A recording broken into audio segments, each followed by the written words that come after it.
Let's get in Peter McGuire. He joins us right now in studios to talk about that. Peter, good having you. Thanks much for joining in. Thank you. Is the OPEC meet the most decisive factor, or would you reckon that irrespective of whatever decision can realistically be taken there, a really sharp up move is out of the window right now?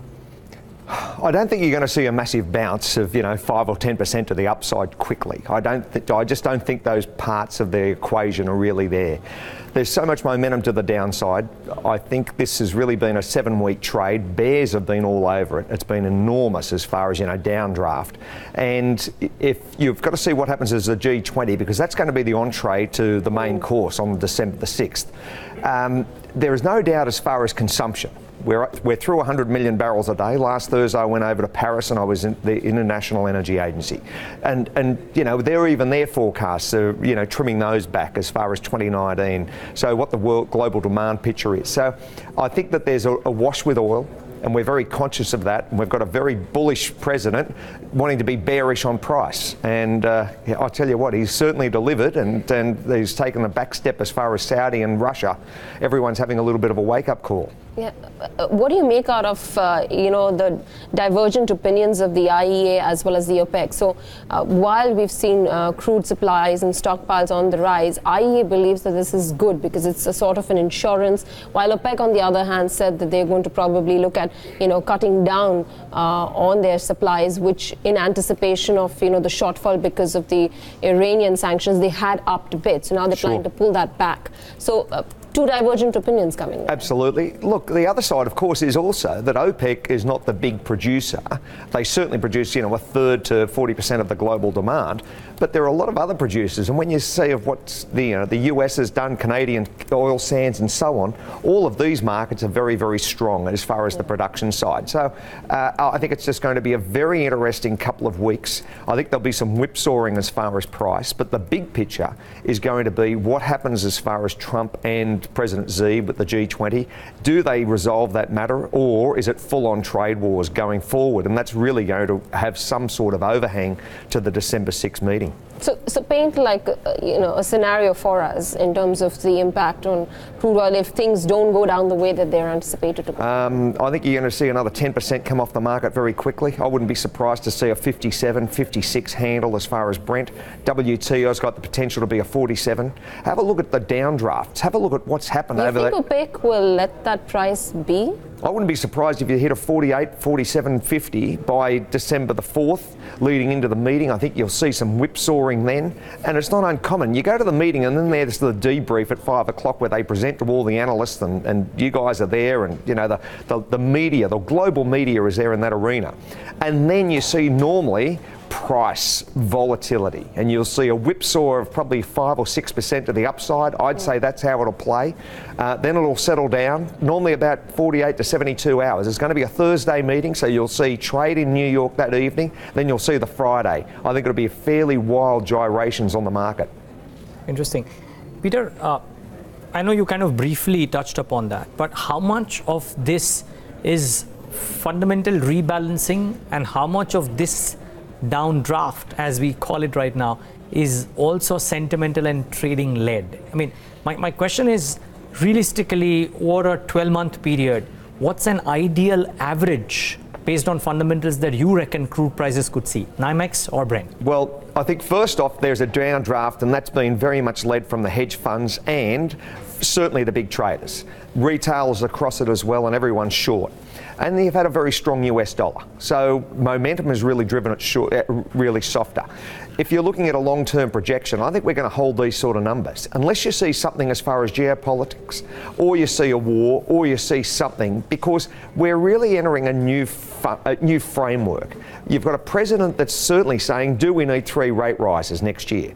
And there's going to be pressure there. Let's just see what happens as far as next month.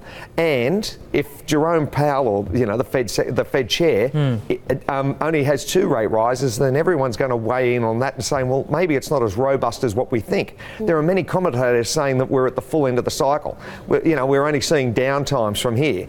Have a look at the Chinese stock market. Have a look at Bitcoin. Have a look at crude. All of these markets, 18 have been an incredibly volatile year, and I think that that's going to carry forward into 19. I think we're going to see a bit of a turn in those, the major economies, You know, the Eurozone, I was in London last week, try and figure out Brexit. What's happening there? I mean, no one really can understand the framework and how that's going to play out. Typically, equity markets tend to follow the credit markets. Sure. Commodities do what they do. Yep. This time around, we've had spreads in the US inch up quite dramatically. Yep. And maybe they need to come off, or the rates kind of don't need to go up as fast as people anticipate. Exactly. Do you reckon equity markets by themselves, I know you look at equity markets too, Sure. per se. Do you think equity markets per se could have a much slower next couple of quarters? And could there be further pullbacks? The S&P 500 valuation, by the way, is lower than the 10-year average. Exactly. Well, have a look at, you look at the big, the tech stocks. See what's come off in those over the last 6 to 8 weeks. It's been a washout. And this could be the start of that phase as far as, the majors, the Dow. Have a look at the S&P. October was a very, very volatile month. If you put your mind back a bit over a month, those huge swings, you used to see the Dow trade 500 and 600 points in a session. And it was down, and then all of a sudden it'd capture back up, and then it's down. People couldn't work it out. They were saying, well, and we've got a short memory on that because of the volatility, and crude's really taken the centre stage. But I think we could see a major return to equity market volatility come January, February. Let's just see how everything plays out over the next couple of weeks leading into Christmas. But yeah, I think volatility is going to be very much a part of the market in 19. All right, and S&P, since its September highs, has already given up about 10% in a matter of, a few weeks, Exactly. And so has crude. I mean, for people calling $100 to the barrel on crude, what changed so substantially for the crude to come off in a matter? So, we just did have a chart where we showed the rise of crude. It took about 150 odd days for crude to reach $86 to the barrel. Sure. Brent. And it took just 34 days to 35 days for it to come off where it is right now. So for the people who called 100, Yeah. They're eating their words. Well, they are now, but traders can move very quickly. You can go from a bullish situation or a bullish trade to a bearish trade within seconds, and price reversals. One thing that's probably a little bit strange that most people didn't read into it was President Trump's mantra. And he had midterms coming up. He didn't want a strong, still doesn't want a strong US dollar, and he didn't want high crude prices. And with those midterms, he wanted to really take very much a strong attack on OPEC and say, right, we want to see softer prices. He had some leverage on that as far as the Khashoggi issue, and he's still got leverage at the moment. And he's got that, another point of leverage is he's got huge production coming out of the States. So, they're all vying for first place at the moment. Russia, Saudis and America as far as what sort of numbers they'll hit. So it has the political undertone to it. Well, exactly. And so there's some geopolitical. Then you've got the Iranian sanctions. What's really the wash on that? You've got those 8 countries or jurisdictions. It doesn't seem like much of a sanction compared to what I used to see sanctions 10 years ago or 20 years ago. It'd really cripple the nation. I don't really see that happening in Iran at the present. So all of those need to be considered. But I think one of the first point is certainly President Trump's mantra, and that really had a great effect to the, the bearish side of the market. Okay, Peter, we'll leave it at that. Thanks so much for taking the time out and being with us today. Thank you. Well, we'll see you in or around the OPEC meeting as well. Yes, absolutely. Great. Cheers. Thank you.